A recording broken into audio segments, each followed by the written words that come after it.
மக்களே இந்த வீடு 1956ல் கட்டினது. இந்த வீட்டில் நிறைய பழங்காலத்து பொருட்களை ஒரு ஆண்டி பத்திரப்படுத்தி வச்சுருக்காங்க. ஃபஸ்ட் அந்த ஆண்டிக்கு நன்றி சொல்லிடுங்க. நம்ம முன்னோர்கள் எந்தெந்த பொருட்களை பயன்படுத்தினாங்களோ அதை வந்து நம்ம பார்வைக்கு வச்சிருக்கதே ஒரு பெரிய விஷயந்தான். ஃபஸ்ட்டு வந்து நீளமாக ஒன்று காட்டினோம்லா, அது வந்து ஒரு சுறா மீனோட பல்லு. அந்த காலத்தில் மிஷின்லாம் கிடையாதுனால காப்பி கொட்டைகளை ஃபஸ்ட்டு ஒரு மிஷின் காட்டினோம்ல அதில் தான் போட்டு அரைப்பாங்க. அதுக்கப்புறமா காட்டினது பெப்பர் போட்டு அரைக்கக்கூடிய மிஷின். இது வந்து அவங்க யூஸ் பண்ண அஞ்சரை பெட்டி. இப்போ உள்ளது மாதிரி பெண்ணெல்லாம் கிடையாது, மைய தொட்டு தான் அழிப்பாங்க. அதனால 2 மையும் அப்புறமா தொட்டு எழுதக்கூடியவும் வச்சுருந்தாங்க. ஃபோனில் வந்து பழைய மாடல் பட்டன் ஃபோன் இருக்குது. அப்புறமா அந்த சுற்றி பண்ணக்கூடிய இந்த ஃபோன்லாம் நான் பார்த்ததே கிடையாது மக்களே. அப்புறமா பழங்காலத்து டார்ச் லைட்லாம் வச்சுருந்தாங்க. நிறைய செம்பு பித்தளை அந்த மாதிரி ஐட்டங்கள்லாம் கொஞ்சம் வச்சுருந்தாங்க.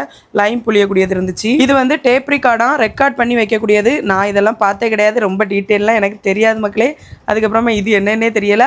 அப்புறமா பழங்காலத்தில் இந்த பால் வாளிகள் 20 கிராம்லேருந்தே பால் அளக்கூடிய அளவைகள் வச்சுருந்தாங்க. அந்த காலத்துலலாம் அலுமினியம் தான் பயன்படுத்தி இருக்காங்க. ஆனால் வந்து அந்த காலத்தில் நோய்கள் ஒன்றும் வரல.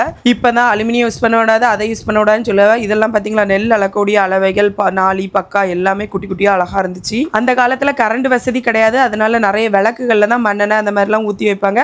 அந்த மாதிரி விளக்கு ஐட்டங்கள் கொஞ்சம் வச்சுருந்தாங்க. அதுக்கப்புறமா நிறைய ரேடியோ, கம்ப்யூட்டர், கேமரான்னு நிறைய வச்சுருந்தாங்க. இந்த வீடியோ பார்த்துட்டு உங்களுக்கு என்ன தோணுது?